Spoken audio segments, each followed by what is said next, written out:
नमस्कार दोस्तों, हम फिर से आ चुके हैं आपके लिए एक नई कहानी लेकर, जिस कहानी का नाम है बिरयानी बनाने वाली जादुई मशीन। तो आज चलिए शुरू करते हैं और देखते हैं ये बिरयानी गरीब बनाने की वाली जादुई जादुई बिरयानी मशीन। मशीन। कहानी का पालमपुर गांव में दिनकर नाम का एक गरीब व्यक्ति रहता था। वो पास के शहर में एक फैक्ट्री में काम करने जाता था। उसकी पत्नी सीमा घर पर ही रहकर काम करती थी। उसकी भगवान में बहुत श्रद्धा थी।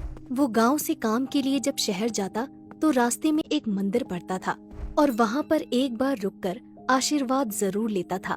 दोनों गरीबी से बहुत जूझ रहे थे। कभी कभी तो उनके यहाँ खाने को एक अन्न का दाना नहीं रहता था। फिर एक दिन उन पर दुखों का पहाड़ टूट पड़ता है। शहर की फैक्ट्री बंद हो जाती है। अब दिनकर के पास करने को कुछ नहीं था। सीमा, अब हमारा क्या होगा? मुझे तो लगता है ये भूख ही एक दिन हमारे प्राण ले लेगी। चिंता क्यों करते हो जी?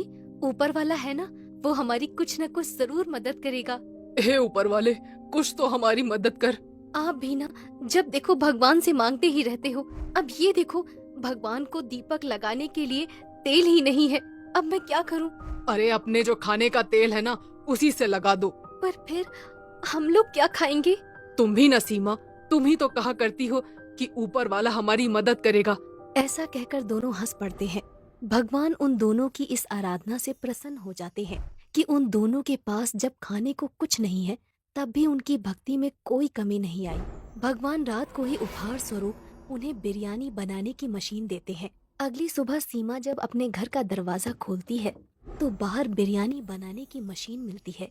वो फटाफट दिनकर को बुलाकर लाती है। अजी देखिए, देखिए तो बाहर क्या है। दिनकर उठता है और बाहर जाता है और खुशी से झूम उठता है और कहता है, अरे ये तो बिरयानी बनाने की मशीन है। वाह ऊपर वाले, तेरी लीला अपरंपार है। मैं ना कहती थी भगवान सबकी सुनता है। क्यों जी, हम बिरयानी बेचकर भी तो अपना व्यापार शुरू कर सकते हैं। अरे हाँ भाग्यवान, इसमें देर किस बात की। फिर दिनकर गांव के चौराहे पर बिरयानी बनाने की मशीन लगा लेता है। जहां वो मशीन में ऊपर से चिकन डाल रहा था और गरम गरम बिरयानी बाहर निकल जा रही थी। मशीन से बनी बिरयानी को चखने के लिए लोगों की बहुत भीड़ लग जाती है। सभी लोग मशीन से बनी बिरयानी खाने को लेकर उत्साहित होते हैं। दिनकर दुकान पर बिरयानी बेचते समय, आओ आओ गाँव वालों, आओ आओ गर्मा गर्म बिरयानी चख लो, मजे लूट लो, ले जाओ। आज तक कभी नहीं खाई होगी ऐसी स्वादिष्ट बिरयानी, पालमपुर की सबसे स्वादिष्ट बिरयानी। वो ऐसा कहता जाता और चिकन मशीन के अंदर डालता जाता। दिनकर की दुकान पर भीड़ बढ़ने लगती है। धीरे धीरे दिनकर के पास पैसा भी बढ़ने लगता है। वो नया घर बना लेता है। दिनकर अब दुकान पर काम नहीं करता। उसने दुकान पर काम करने के लिए नौकर लगा लिए थे। दिनकर की बिरयानी दूर दूर तक जाने लगी। फिर उसने बिरयानी के दाम भी बढ़ा दिए थे।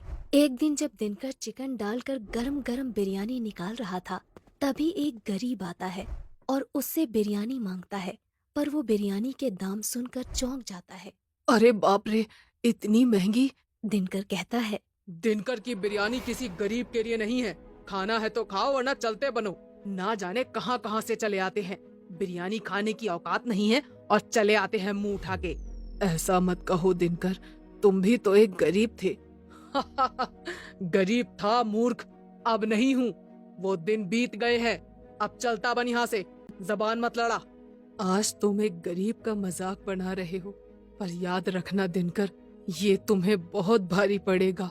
तुम्हें मेरी बद्दुआ है कि तुम जहाँ थे वहीं दोबारा पहुँच जाओगे। तुमने आज एक गरीब का दिल दुखाया है। अरे ओ, चल चल निकल। दिनकर ने अब पूजा आजकल इन सब चीजों के लिए समय ही कहाँ है। भगवान मेरे से वैसे ही बहुत खुश है। तुम देख तो रही हो ना, लक्ष्मी माता की कृपा कितनी है हम लोगों पर। आज हमारे पास क्या नहीं है? घर है, जमीन है, दुकान है, काम करने के लिए नौकर भी हैं। भला भगवान की कृपा नहीं है तो ये सब क्या है? तुम बिल्कुल फिक्र मत करो सीमा, भगवान मुझसे बहुत खुश है। ऐसा नहीं है जी, व्यस्त तो हम सभी रहते हैं, पर हमें भगवान को कभी नहीं भूलना चाहिए, क्योंकि ये सब तो उन्हीं का दिया है ना।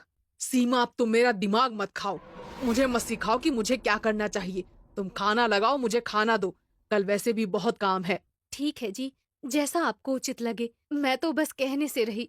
ऐसा कहकर वो दिनकर के लिए खाना लगा देती है। ऐसे ही कई दिन बीतते गए। दुकान पर एक बार जब बिरयानी बनाने की मशीन चल रही थी, तब नौकर ने जल्दी जल्दी में परोसते समय एक प्लेट बिरयानी जमीन पर गिरा दी। दिनकर को ये देखकर बहुत गुस्सा आया। उसने कहा, मूर्ख, तेरे को अक्ल नहीं है क्या? हाथ पैर टूट गए क्या तेरे? काम नहीं करना आता तो आता क्यों है यहाँ पे? ऐसा कहकर उसने नौकर को एक लात मारी। बेचारा नौकर आगे जाकर गिर जाता है। चला जा यहाँ से, दूर हो जा मेरी नजरों से। तुम जैसे दो कौड़ी के लोगों की मुझे जरा भी जरूरत नहीं है। बेचारा नौकर गरीब मजबूर था, वो वहाँ से उठकर चला जाता है। दिनकर गुस्से में लाल होकर घर जाता है और सीमा उससे पूछती है, अजी क्या हो गया है आपको? आप बहुत गुस्से में दिखाई दे रहे हैं। कुछ नहीं हुआ, ये गरीब लोग, इन्होंने तो मेरा जीना ही हराम कर दिया है। कभी कोई बद्दुआ देकर जा रहा है तो कभी कोई काम ही नहीं आ रहा है। मैं तो परेशान हो गया हूँ इन गरीब लोगों से। कैसी बातें कर रहे हैं आप? ऐसा नहीं बोलते हैं। मत भूलिए कि हम कहाँ से उठकर आए हैं। आप भी इन्हीं लोगों की तरह मजदूरी करने जाते थे। अब तुम मत शुरू हो जाओ सीमा। कहाँ से उठकर आए हैं, कहाँ से उठकर आए हैं, हर कोई मुझे यही बात याद दिलाता रहता है। मुझे भी पता है कि मैं कहाँ से उठकर आया हूँ, नहीं भूला हूँ मैं।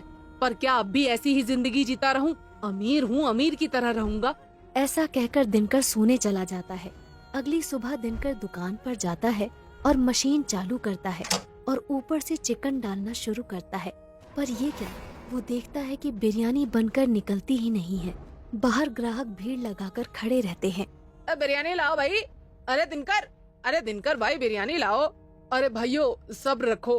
पता नहीं आज ये बिरयानी की मशीन क्यों नहीं चल रही है। दिनकर फिर मशीन चालू करता है, पर मशीन फिर भी चालू नहीं होती है। दिनकर मशीन ठीक करने वाले मिस्त्री को एक मिस्त्री मशीन ठीक करने आता है। दिनकर मिस्त्री से कहता है, अरे मिस्त्री भाई, जरा देखो ना, कहीं कचरा तो नहीं फंस गया। मिस्त्री पूरी मशीन की जांच पड़ताल कर लेता है, पर उसे कहीं भी कोई भी खराबी नहीं मिलती। मिस्त्री थक हार कर वहाँ से चला जाता है। आज इसमें ऐसा क्या हो गया है, ये चल क्यों नहीं रही है? धीरे धीरे जो भी भीड़ वहाँ पर खड़ी थी वो सब जाने लगते हैं। दिनकर भीड़ को समझाता है, अरे भाइयों, अरे कहाँ जा रहे हो? अभी चालू हो जाएगी, थोड़ा इंतजार करो। रुक जाओ, अरे भाई रुक जाओ, एक बार चालू हो जाने दो, फिर गरम गरम बिरयानी खिलाऊंगा और कम दाम में भी खिलाऊंगा। बस रुक जाओ। पर दिनकर की कोई भी नहीं सुनता। सारी भीड़ दिनकर को भला बुरा कहकर वहाँ से चली जाती है। दिनकर उस मशीन को कई बार चालू करता है, पर मशीन चालू नहीं होती। इतने में उसके सामने एक दिव्य शक्ति प्रकट होती है और वो दिव्य शक्ति दिनकर से कहती है, क्या हुआ दिनकर, मशीन चल नहीं रही? ये सोचकर परेशान हो रहे हो? जी भगवान, अब ये मशीन कभी नहीं चलेगी दिनकर। नहीं प्रभु, ऐसा मत बोलिए, मुझसे ऐसा क्या पाप हो गया? तुम्हारे पाप का घड़ा भर गया है दिनकर। तुम भूल गए कि तुम कहाँ से हो और कहाँ से आए हो। तुमने गरीबी का मजाक बनाया है, गरीब लोगों को बिरयानी नहीं खिलाई। अपने यहाँ काम करने वाले नौकरों को तुमने लातों से मारा है। तुमने जितने भी पुण्य किए थे वो सारे खत्म हो गए, और जिस गरीब को तुमने बिरयानी नहीं खिलाई वो गरीब और कोई नहीं, इंसान के भेष में मैं खुद था। मुझे माफ कर दीजिए प्रभु, आगे से ऐसी कोई गलती नहीं होगी, कभी नहीं होगी। मैं कभी किसी गरीब का मजाक नहीं बनाऊंगा और मुफ्त में गरीबों को बिरयानी खिलाऊंगा। पर मेरी मशीन वापस चालू करवा दीजिए। अब मेरे हाथ में कुछ भी नहीं है दिनकर, सब तुम्हारे कर्मों का फल है। तुमने घमंड किया, इसकी कीमत तो तुमको चुकानी पड़ेगी। ये सब तुम्हें पहले सोचना था।